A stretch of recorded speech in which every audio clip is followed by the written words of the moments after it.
From the unexplained to the mundane, come join us on a journey to the fringe. Hello and welcome to Journey to the Fringe. We are to the fringe what lasagna is to Mondays, or something like that. I haven't read Garfield in a while, I'm not gonna lie. We are your Sunday comicless hosts, Taylor and Chelsea. Today, we are going to take a roundabout way to look at assholes of the UFO community, Chelsea. Hooray! We're not going to get to them today, but Chelsea, you're going to get really excited about this episode. We are going to be talking about Project Serpo. Oh, yay! One of my favorite stories. It's a fantastic one, and this is going to be a multiple-part episode, likely two. Today, all we're going to do is actually talk about the story of Project Serpo itself. Okay. This can all be found. Chelsea, I do not want you to go to this website at this time because that's going to be part 2 that we're going to look at it. Okay. But it's all on a website called serpo.org. It was organized all about all this information that came out about it. There's just a few names that come up in it that we're going to get to. But without further ado, all I'm going to do is go right through the website, Project Serpo, and we're going to go through the story as it unfolds. Okay, so there's a website for this. Serpo.org, yes. Okay. Do not go to this website. Okay. That is for part 2. Okay. Serpo.org has its introduction right at the top. It was put together by Bill Ryan. His claim to fame is he's part of Project Camelot. Likes his projects, I guess. Yeah, I was just going to say, he sounds very familiar. This all starts in 2005. So right off the start, we're just going to start with the introduction. This site is not authored by anyone with direct access to confidential information. Rather, its purpose is to present to the public information that has been released and to examine that information in a clear, balanced, and intelligent light. The information began to be released on November 2nd, 2005 by a retired senior official within the U.S. Defense Intelligence Agency, DIA, who calls himself, quote, anonymous, end quote.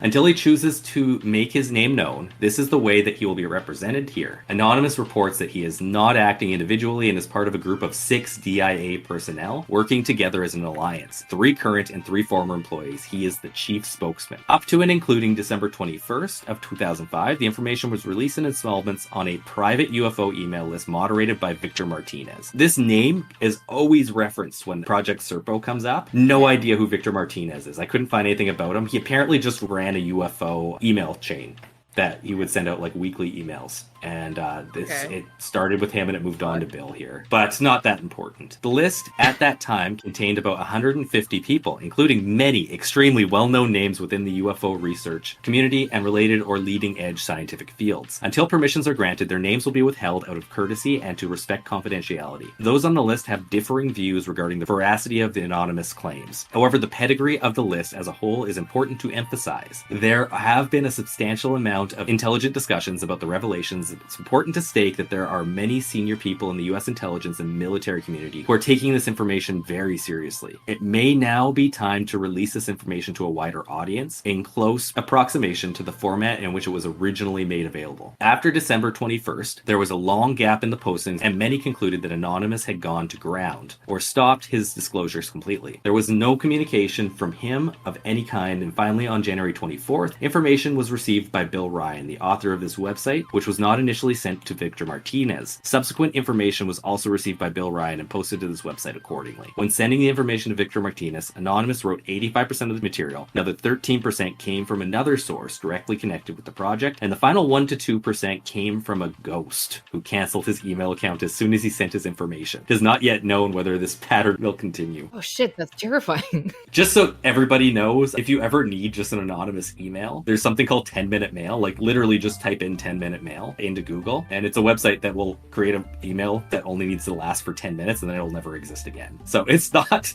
that terrifying or hard to do. Oh, it was ghosts that scared me. Okay, yes, there's ghosts involved here. Yes.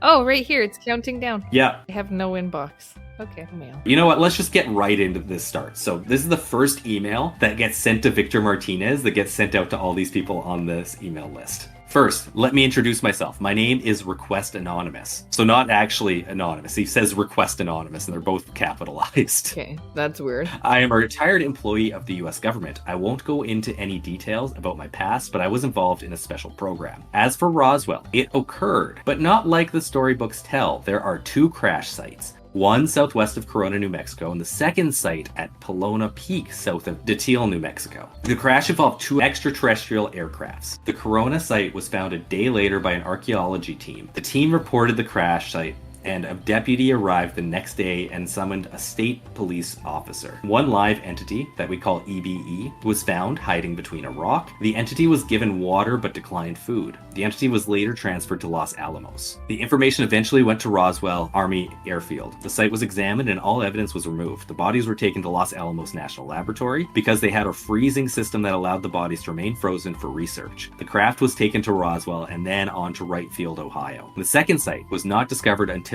August of 1949 by 2 ranchers. They reported their findings several days later to the sheriff of Catron County, New Mexico. Because of the remote location, it took the sheriff several days to make his way to the crash site. Once at the site, the sheriff took photographs and then drove back to Detil. Sandia Army Base, Albuquerque, New Mexico, was then notified. A recovery team from Sandia took custody of all evidence, including 6 bodies, and the bodies were taken to Sandia Air Base, but later transferred to Los Alamos. The live entities established communication with us and provided us with a location of his home planet. The entity remained alive until 1952 when he died, but before this death, he provided us with a full explanation of the items found inside the 2 spacecrafts. One item was a communication device, and the entity was allowed to make contact with his planet. Somehow, I never knew this information, but a meeting date was set for April of 1964 near Alamogordo, I think that's right, New Mexico. The aliens landed and retrieved the bodies of their dead comrades, and information was exchanged. Communication was in English, the aliens had a translation device. In 1965, we had an exchange program with the aliens. We carefully selected 12 military personnel, 10 men and 2 women, and they were trained, vetted, and carefully removed from the military system. The 12 were skilled in various specialties. Near the northern part of the Nevada test site, the aliens landed and the 12 Americans left. One entity was left on Earth, and the original plan was for 12 people to stay 10 years and then return to Earth.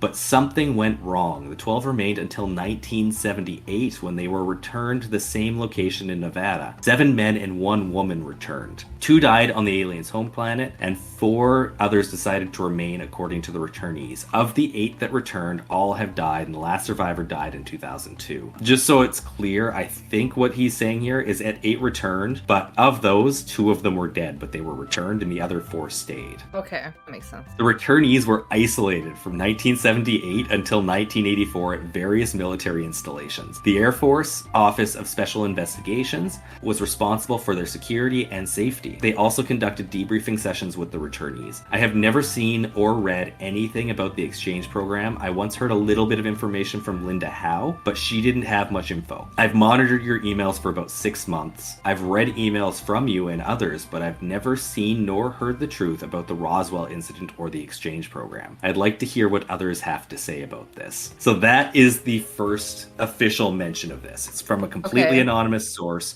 and that's what he says it is. Okay. And at this point, it's not called Serpo either. That's just what they say. Yeah, okay. And then, because it's in an email chain, there is back and forth within it. So as we go forward in this, sometimes he's going to be referring to people in emails, just so you know. It's an email chain, but it's with an email from a ghost. One of them is, like he said, 1 to 2% of them were received from that email. Okay. So that's the first post. It was on November 2nd. Then on November 4th, we get the next one. Paul is not correct. There are 2 females, one being a doctor and the other being a linguist. The Eben planet is located within a solar system of the Zeta Reticular star system. The planet had 2 suns, but their angles were small and allowed some darkness on the planet depending on one's location. The planet was tilted, which allowed the northern part of the planet to be cooler. And the planet was a little less than the Earth's size. The atmosphere was similar to Earth's and contained the elements Chan, which he puts, but it's carbon, hydrogen, oxygen, nitrogen. Zeta Reticular is approximately 37 light years from Earth, and it took our team in an Eben craft 9 months to travel the distance. During the trip, each of our team members were frequently dizzy, disoriented, and suffered headaches. The craft did not go through any weightlessness during the trip, and the craft was very large and allowed the team to exercise. Once the team arrived on the Eben planet, it took them several months to adjust to the atmosphere. During this adjustment period, they suffered headaches, dizziness, and disorientation. The bright sun of Eben planet also presented problems. Although they had sunglasses, they still suffered from the bright sunlight and the dangers of sun exposure. The radiation levels of the planet was a little higher than that of the Earth, and they were careful to cover their bodies at all times. The Ebens had no form of refrigeration except in industry, which I kind of find hilarious. What? I guess for like MRIs, like you need super chilling. That's what they mean for like the process of creating things and for science. So they have the technology, they just choose They to just not don't. Yeah, they don't need to use chill it for them. everything. Yeah. Okay.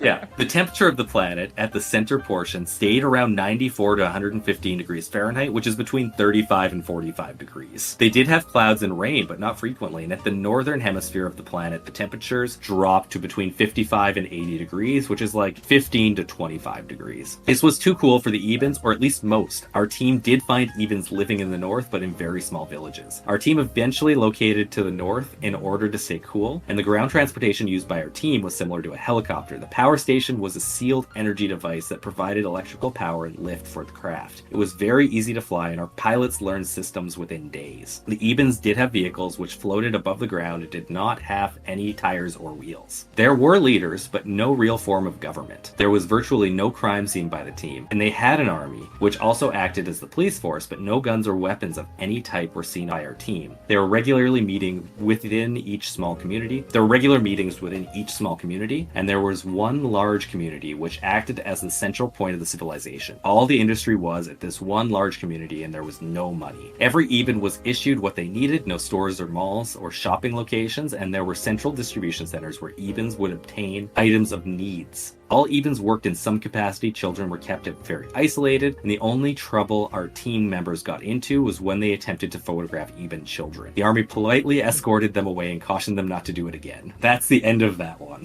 The one thing I actually want to know about, they said crime was virtually not seen by this group. So I want to know what crime they actually saw. It's true. People are going to ask questions if you say that. I always love this, hearing about this. Oh yeah, and it's hilarious how specific the story is. You gotta be specific, just like you gotta be specific in your numbers. Exactly. And just speaking of specific numbers, the next one on November 5th is statistics on the Eben planet. They were collected by our team, and here's the pertinent data for your UFO thread list. Diameter, 7,218 miles. Mass, 5.06 times 10.24. Distance from the Sun 1, 96.5 million miles. Sun number 2, 91.4 million miles. Moon, 2. Surface gravity, 9.6 meters per second squared, which is close to ours, 9.8 meters per second squared. Rotation period, 43 days. Orbit, 865 days. Tilt, 43 degrees. Temperature, minimum 43, max 126. Distance from Earth, 38.43 light years. Planet named by team, Serpo. Nearest planet to Serpo, Otto.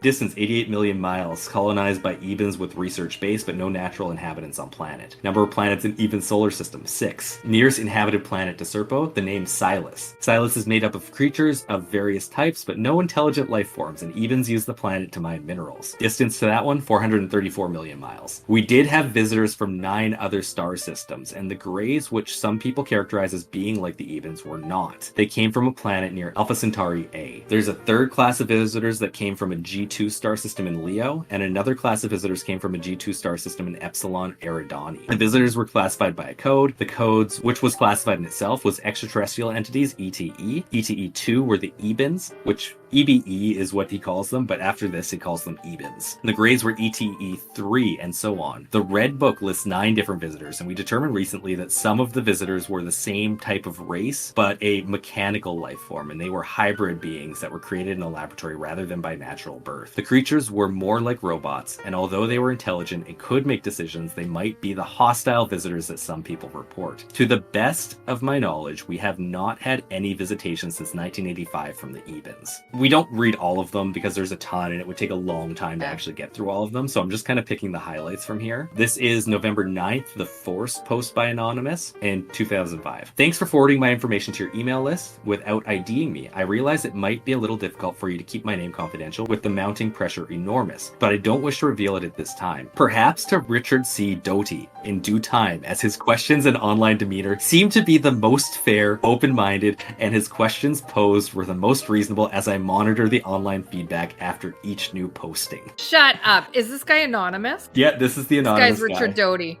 This is Richard Doty. I also realize your list of quizzical people have numerous probing questions. I'll try to answer them, but you must understand that all of this information is contained in a huge voluminous? Yeah. book. There are literally hundreds of pages of scientific calculations trying to understand Serpo, the orbit, and everything else. I could not possibly relate all the information via email. Our scientists had the same questions as posed by your audience. Our scientists questioned our team members and the information they gathered. Our scientists could not understand how the orbit of Serpo could have revolved around the two suns at the distance measured. In the end, our scientists found that some things relating to the particular system was different in physics compared to our system. And there were some questions about how our team measured the orbit and other calculations based on the lack of stable time base for some reason, and I don't think this was ever determined. Our time instruments did not work on Serpo. Now, considering this, you can understand the difficult job our team members had making calculations without time. They had to come up with an alternative method to measure speeds and orbits. Challenge: try to solve a problem in physics without being able to measure time on Earth. So you see, our team did the best they could with the instruments they had and the hardships they developed attempting scientific calculations. It is difficult for any Earth-based scientist to understand the different physics in other solar systems or on other planets. And one of the questions sent to me involved Kepler's law of monetary motion. Our team had that information, and we had some of the best military scientists on the team, but if you consider Kepler's law, it requires time, and our team could only measure time in the conventional way. It was determined that Kepler's law did not apply to that solar system. Which, by the way, they put Kepler's law right here. There are edits. The first law states that planets move on an elliptical path with the sun at one focus point. Law 2 states that a planet moves faster when closer to the sun and slower when further away. And Law 3 makes it possible to calculate a planet's relative distance from the sun. Specifically, the law states that the cube of a planet's average distance from the sun is equal to the square of the time it takes for the planet to complete its orbit. Okay, and that doesn't apply to the solar system? No.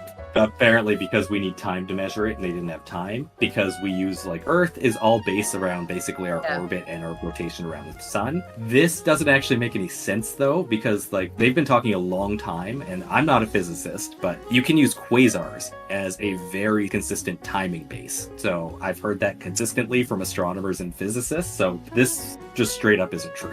I mean, that makes sense what you're saying, and is an excellent addition here in what they're saying. I mean, physics is physics. Wouldn't it be universal? I can't say. When you actually look at it, a lot of physicists will say it's not necessarily universal, but we don't know. We just don't know. That's true. And plus, we're looking at it in our solar system on our planet, so exactly, it's different somewhere else.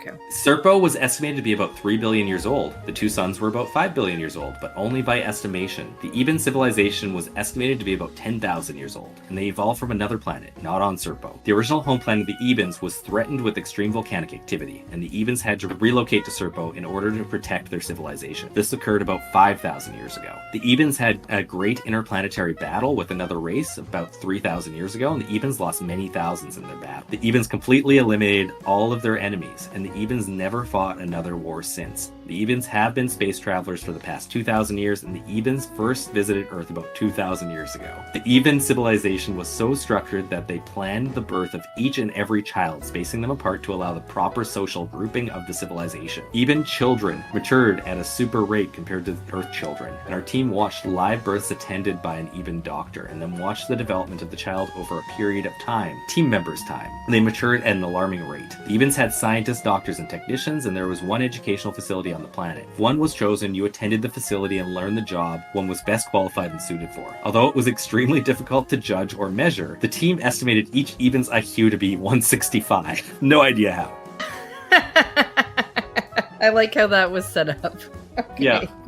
The Eben had no single ruler. There was a council of governors, which the team named, and the group controlled every single action on the planet. The members of the council seem to have been around for a long time, since Ebens didn't age, or at least our team couldn't detect aging. It was difficult to judge the age of each member. There were about 100 different villages or living locations for the Ebens, and the Ebens only used a small portion of their planet. They did mine minerals in remote areas of the planet, and had a large industrial plant in the southern portion of the planet near a body of water. And our team determined this plant had some sort of hydroelectrical operations. Our team's living quarters, which consisted of several small buildings, contained electricity powered by a small box. And this small box supplied all the power our team needed. Ironically, the electrical equipment our team brought to the trip worked using their own power source only. Ebens did die, and our team members saw deaths, some from accidents and some from natural causes, and even buried the bodies similar to our method. Our team saw 2 air accidents involving their intraplanet flying vehicles. So apparently they have them, but they're just like not great at piloting them. They crash on our planet, they crash there all the time. The The Ebens worship a supreme being, and it appears to have some sort of deity relating to the universe. They conducted daily services normally at the end of the first work period, and they had a building or church they entered to worship. Our team left Earth in a large Eben spacecraft and flew to Serpo in approximately 9 months by our team's measurement of time. Upon our team's return, they traveled on a new Eben craft, and the time estimated by our team for the return was 7 months. So technology really improved in those 10 years. Well, either that, or you know how when you're like flying to Oh yeah, it's uphill Europe. to Serpo, and it's downhill. Yeah, exactly. With the wind stream. Yeah. At current. So that's the end of that one. The next posting is on November 13th. Thank you for your cooperation you display regarding my information. Your attention to this matter is highly and greatly appreciated. I sometimes type faster than think, and thus my fingers make the grammar spelling errors, which, by the way, this is rife with spelling errors. He's typing too fast. Yeah, he's just going too fast. Too many thoughts to get out. I love this one. My colleagues and I are discussing several different options regarding the release of this information. First, we must obtain proper sanctions from past officials. The group called MJ12, which I don't think we've specifically done an episode on, but is Majestic 12. It's come up. It has come up. Maybe we do an episode on it soon. It came up in Richard Doty. Yeah. Man, what is up with these episodes? Yeah, so this guy definitely is Richard Doty. He's definitely Richard Doty, right? But for the sake of clarity, we'll just call them MJ12. The actual name of the group was who controlled, managed, and oversaw the Serpo project was called blank blank. And it's just like, Chelsea, I just need to share my screen for a second. Like, you need to see this. It is literally blank blank. Oh, yep. It's literally like it's doesn't literally say just blank, empty blank. lines. It's line. Okay. It would have been better if he made it with the spaces for like Hangman. Many have died, but we still have a few around. We are asking their approval for release. Next, we must obtain current official sanctions, and this may be a little more difficult. Current DIA officials have very little knowledge of the subject matter. However, we will move ahead with our plans. Our main supporter is blank blank blank. A former director of blank. He is in our corner and will support our gradual release plan. We are also considering your suggestion of releasing 100 key pages out of the 3,000 to you, and then you're forwarding them around the country to the 6 key individuals you named in your email. Dr. Blank Blank, Dr. Blank Blank, Blank Blank, Blank Blank, Blank Blank, and Blank Blank. Of individuals, I agree with you that it would be manifest importance to have someone like Dr. Blank Blank, who has the stature of prominence in the scientific community, come on board and in the loop to not only give credibility to the program release, but also to assist in explaining the complex scientific physics theories and principles to the layperson. And just so that we're on the same page, I bet you one of those Dr. Blank Blanks is Dr. Stephen Greer, because that guy comes up adjacent to this. Do you think that there was an actual doctors that they were trying to say, or do you just think they're like, fuck it? Let's throw in a few titles. Yeah. Just so it seems like we have all these people we're going to release. I really like that he can't name it, but he knows that these people would be offended if their doctor title was not included in their blank.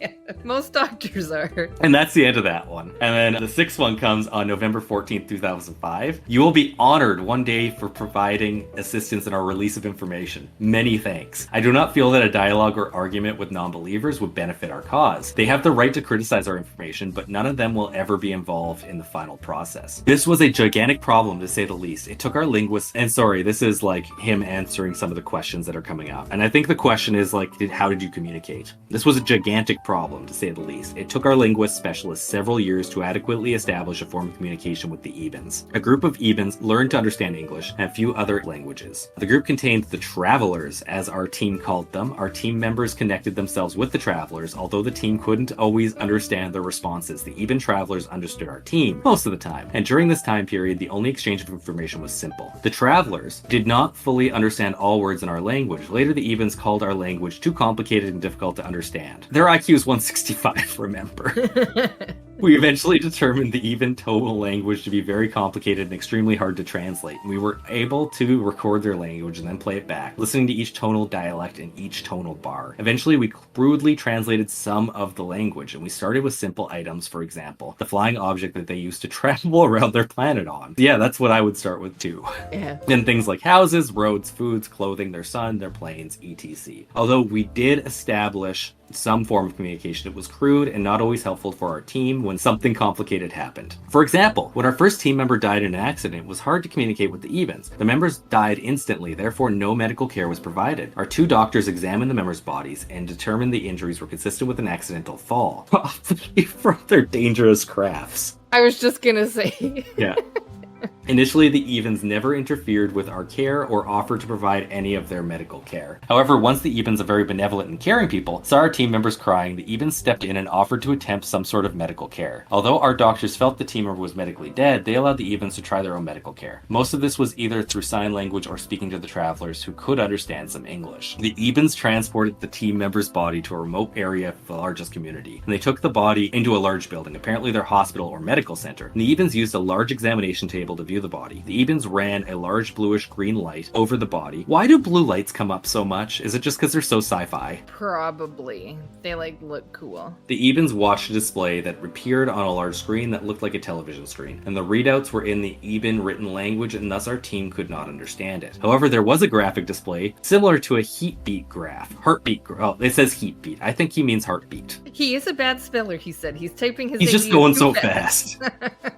The solid line was not wavering, and our doctors understood that meant that same things that their equipment measured. The heart was not beating. Evans administered some liquids through a needle, and this was done several times, and eventually the heart started beating. But our doctors knew their internal organs of the body were damaged, but couldn't fully explain that to the Evans. The Evans finally made a sign, placing their hands on the chest and bowing their heads. Our team members knew that meant the body was dead and nothing could be done. And the Evans showed affection to our team during the last work period, and the Ebens had a ceremony for the dead team member, and the same ceremony used when an Eben died. Our team held their own service attended by the Ebens, and the Ebens were extremely curious about their religious service. One team member who was acting as a minister performed a death service, and our team was eternally grateful for the Ebens' care and gratitude of our dead friend. Our team witnessed an aircraft accident that killed 4 Ebens. The Ebens performed a form of ritual at the crash site, and the Ebens transported the bodies to a medical facility and examined the bodies. Our team members were also allowed to accompany the Ebens except during the rest period, when the Ebens closed their doors for privacy. Our team members saw the sorrow in the eyes of Ebens during the death of their own, and later, after the last work period of the day, the Ebens had a funeral. At least that is what our team concluded it was. The Ebens' bodies were wrapped in a white cloth. Several types of liquid were poured over the bodies, and large numbers of Ebens would stand in a circle chanting. The sound became almost nauseating to our team members, and the ceremony lasted for a long time. Finally, the bodies were placed in a metal container and buried in a remote location away from the communities. After the burial, the Ebens had a feast. Large tables of food were brought out, and everyone ate, danced, and played games. And this occurred at every Eben death witnessed by our team. I don't know how many they witnessed,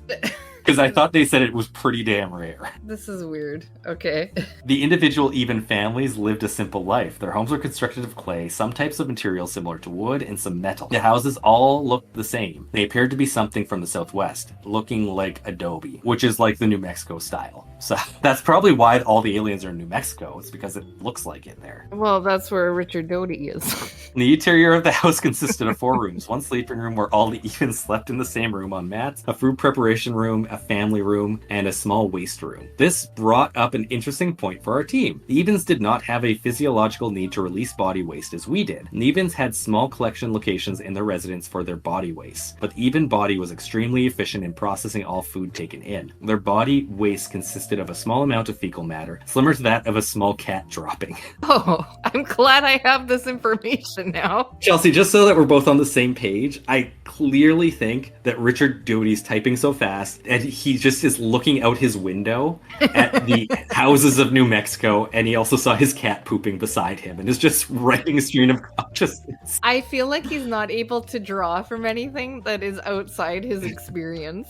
Our team members never saw any urine excretions from an Eben. On the other hand, our team members' waste consisted of bulk quantities of both fecal matter and urine. An Eben had to dig a large waste reception site for our 12 team members' waste, and the Ebens accommodated our team. Food, as I mentioned previously, was a problem for our team. Our members consumed mostly military-style sea rations, but eventually had to switch to Eben food. Ebens had a variety of food items. They grew vegetables. Our team found items similar to potatoes, but they tasted different, and they had some type of lettuce, turnips, and tomatoes. And they were the only items similar to ours. The Ebens had other vegetables grown. Well, it didn't seem to affect their pooping, so... Nope. That's great. Our team members never got a real taste for the liquid. The Evens cooked food, and they made pots of stew, which were extremely tasteless to our team. We used a lot of salt and pepper, and they also baked a form of bread. It was a non-yeast bread and tasted fairly good. It would cause extreme constipation to our team members, and we had to drink large quantities of water in order to digest the bread. But they hated the water, and plus they were pooping just fine. Apparently they were pooping a lot. They got their hole. The one common food that Evens and our team members liked was the fruit. The Evens ate a great quantity of fruit, and the fruit, although different from anything we saw, was sweet. Some of the fruit tasted something like melons, while others tasted like apples. And another problem was water. The water on Serpo contained a number of unknown chemicals found by our team, and our team eventually had to boil the water before drinking it. Seeing this, the Evens built a large plant that processed water for our team. In our team's final report, written by the commander, Colonel, the report states that during the exchange period, he was careful not to use the exact time period. The team was able to communicate with the Evens about 50% of the time, and there were some things that we were never able to communicate. Our team brought along softball equipment for sporting activity, and the Evens would watch the game and laugh out loud. And the even laugh sounded like a high-pitched yell. So I think they were just yelling at them.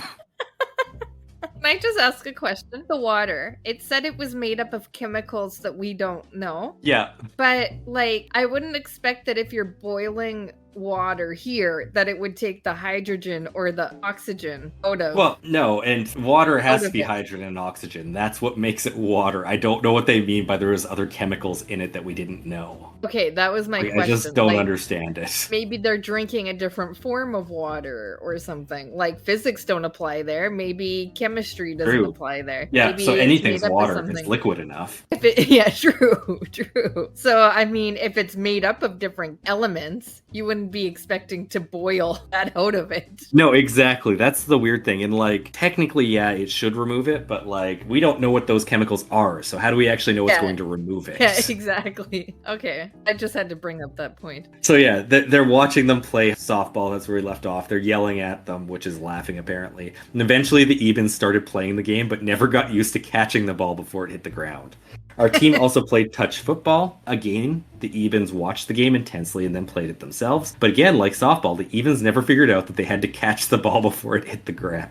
Their IQ so And again, IQ 165. But nerds don't play sports, so yeah. I guess it's true. Horrible drivers and horrible athletes. Although our team members honored the privacy of Evens, our team was allowed to witness births. And our team snooping around was able to capture the sexual activity of the Evens. Oh my god.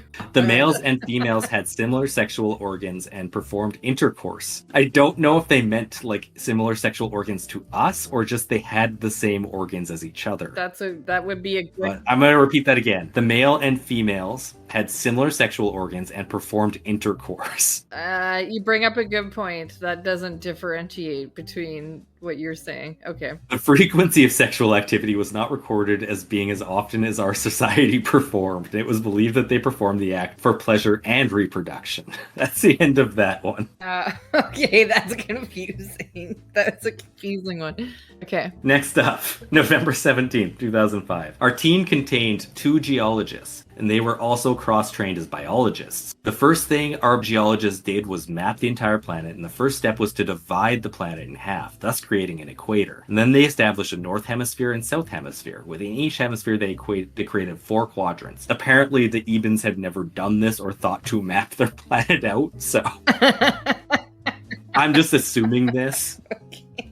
Or that they never gave these guys a map, because they just wanted to yell at them all the time. Yeah, okay. There were volcanic rock formations, and part of the extreme south contained a rock desert. Temperatures at the South Pole were measured at between 90 and 135 degrees Fahrenheit. Going further north, and from the South Pole in Quadrant 1, the team found extrusive rocks. This indicated some volcanic activity in the area, and our team found numerous volcanoes in this. And again, I haven't said this, but that temperature that he just said, 135 degrees Fahrenheit, is higher than the maximum temperature that he's listed earlier. Just so that we're on the same page. Okay.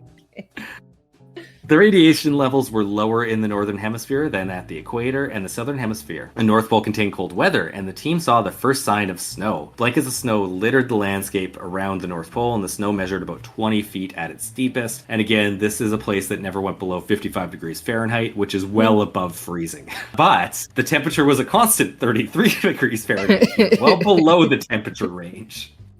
Our team never found the temperature to vary in this region. The Evens could not stand to be in this region for long, and they suffered extreme hypothermia. The team's guide wore a suit similar to a spacesuit with built-in heaters. Our team found evidence of past earthquakes, fault lines, and were found along the northern tip of the southern hemisphere. Exfoliation was observed along the extrusive rocks, which indicated magma flow in the past. Our team brought back hundreds of samples of Serpo soil, vegetation, water, and other items for testing on Earth, and during our team's exploration, they discovered numerous types of animals. The strangest was the beast, which looked like a large ox. The animal was timid and never seemed to be hostile. No idea why they call it the beast then. You know, a lot of this is reminding me of Coneheads. Another animal looked like a mountain lion but had long fur around the neck, so like a lion. This animal was curious but was not considered hostile by the Ebens. There's a bit of a break until the next one on November 29th. I decided to concentrate this release on the team with their selection process, communication problems, and the final exchange that they had. There have been many questions pertaining to these issues. Background: EB number 1 provided communication devices that allowed us to contact Serpo. The communication device was on board the Eben spacecraft that crashed in July of 1947 near Corona. EB1 showed us the proper use of this communication device prior to his death. However, the device did not function properly and no contact could be made with Serpo. Just prior to EB number 1's death, an American scientist from Los Alamos figured out the device worked and connected an energy source found in the Eben craft to the communication device. With Eben 1's assistance, the language input, several signals were sent during the summer of 1952, and in fall of 1952 we received several signals on the device. EB1 translated the messages and provided us with the information. EB1 sent 6 messages. The first message was just letting his planet know he was alive, and the second message explained the crash and the death of his crew, which they probably didn't find out of the ordinary. No. Third message asked for a rescue craft. Fourth message suggested a formal meeting with Earth's leaders. Fifth message is just an exchange program. Sixth message provided landing coordinates for any future rescue or visitation mission to Earth, and the incoming message gave a time and date and confirmed a landing location. However, once the message was translated by EB1, it was determined the date was over 10 years away. Fearing that EB1, who was sick at this point, did not translate the message correctly, our scientists began to translate the message, and based on the Eben language that was taught to us by EB1. But they only knew like basic things like that, what that plant is called and what the aircraft is called, not like sentence structure. And apparently he spoke English too, but not really, and they could only get 50%. Yeah. Okay, fair enough. They even sent a message indicating that they would return to Earth on a particular number, date, and location that we chose. The date was April 24th, 1964, and the location was in southern sector of White Sands Missile Range, New Mexico. Our team planned for 2 locations, one cover location at Holloman Air Force Base near Alamogordo, New Mexico, and the other, which would be the actual landing location, was west of Holloman near the southern entrance of White Sands Army Post. The first Eben craft entered our atmosphere during the afternoon of April 24th, 1964, and the Eben craft landed at the wrong location near Socorro, New Mexico. You're such bad drive. Our team was in place at White Sands, and we were able to communicate a message to the Eben craft that they landed at the wrong place. The second Eben craft picked up the message and landed at the correct location. At the meeting, the Eben craft landed exactly at the location we sent.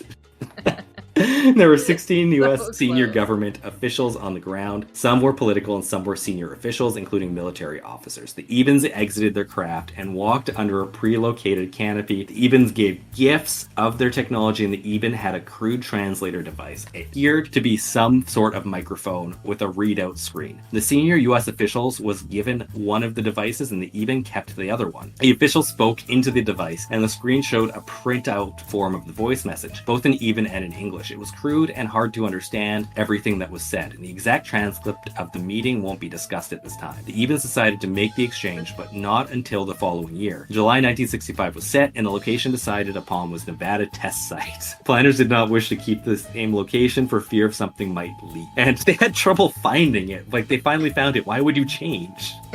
The team members were kept at Fort Leavenworth until May 1964, and they were translated to Camp Perry. The team was isolated for 6 months, going over the same training they received, fine-tuning their skills and learning some newer skills. This gave the team an opportunity to better understand the Even language, although most of the team members had difficulty learning the language, and the 2 linguists on the team were able to hone their language skills, which is in contradiction of what they just said earlier. In April of 1965, the team was transported to Fort Leavenworth and confined until July of 1965, and then they were transported to Nevada. During the exchange, only a selected few officials were present. Other than that, the preparation crew of the exchange team, the Eben craft, landed and our team was placed on board. Note, one item that was misstated by me in earlier emails was the amount of equipment that was taken to Planet Serpo by our team. The correct amount loaded to the Eben spacecraft was 90,500 pounds of equipment. Oh my god. You know what? That's probably enough. We've been going on a while, so let's cut it here. With that amount of stuff that they're bringing, didn't they say when they went there originally, there wasn't any power source that they could use? No, when they were flying the aircraft originally on their 9 month, there wasn't any, what did they say? Oh god, I have to go real far back. I know, but they said there wasn't any technology on it so that they would stay comfortable. Oh, yeah. I think I know what you're talking about, the weightlessness. There was no weightlessness. Yes. Yeah. So when they're bringing that much on board... It has real weight, yes. Like a lot of it. Okay. Yeah. Actually, that's probably why it went faster on the way back, too. Less 90,000 pounds. Oh, no, they brought stuff back, though. Probably 90,000 pounds. They would have to fill it up the same, right? Maybe that's why it took them such short amount of time to get back. But yeah, it continues on this way. For the most part, the ones I skipped don't give you an overview. It goes into more specific details of things that happened. Like, they talk about the team more, they talk about the training regiment, they talk about more specific things that happened on Serpo. This gives you a gist of the original story. And I don't know if you noticed this, Chelsea, but there seem to be a few things that just don't add up well. And the hilarious thing that the truthful Richard Doty is included in this episode. I kind of forgot that it's a Richard Doty heavy little arc we're going through right now on the show. It is. You know what? It's always good for us to be talking about Richard Doty. I had no idea that he had anything was even mentioned in Serpo. Yeah. Which is, if he even comes up as them saying like Richard Doty's the best, I'm like, red flags. This is Richard Doty. Yeah. It makes sense for it to be Richard Doty, this. Oh yeah, for sure. And it's so inconsistent. They list the light years away, and then in the actual data that they give, it's a different amount of light years. It seems a switch from somebody just conveying information about the team to it being somebody who's a member of the team who's talking to us. The voice, the point of view changes. Yeah, constantly. That's hilarious. And I mean, that's what you get when you're using disposable email accounts, so you can't look back on what you've already said. Yeah. They don't add up, and then some of the things are just weird details to include, like, oh, it was a mountain lion, but it had a furrier neck. Like a lion. And the Eben's poop looks like cat poop. Yeah. And then they can't understand the language at all, except they studied it really hard and actually fully understood it. Yeah, no. And they have an IQ of 165 on average, but they can't understand anything. And they constantly crash their planes. I love the story of Serpo, but when you hear it told anywhere else that's not Journey to the Fringe or someone that's going to pick it apart, it sounds like a cohesive story. So I love to hear it because you're hearing of an alien planet. It's such an extravagant story to listen to. But yeah, there's holes all over the place. As soon as you said Richard Doty, I was like, oh man. I think this is where we end this first episode. It's just going over the original release. From here, we're going to look at what has happened since January of 2006 when these stopped coming out. And we're going to see what happens to those involved, who gets involved, and what most people say about this entire story at this time now. I'm excited. So this is where we cut it off. That's a great episode. Yeah, and it's going to be a lot of fun to see where this goes. I have been Taylor, here with Chelsea. We are Journey to the Fringe. Thank you all for listening, and we'll see you next week. Hey. Thank you for listening to Journey to the Fringe. If you have liked what you have listened to, please like, share, subscribe, or follow, depending on what venue you are listening to us through. Also, please, if possible, leave a 5-star review, as that really helps us in the algorithms. Should you wish to interact with us, please check us out on your social media of choice. I bet you we are there. And if you really want to communicate with us and give us ideas for new episodes or tell us that we're wrong and terrible, either way, please send us an email at journeytothefringe@gmail.com. For now, I'll see you in the next episode.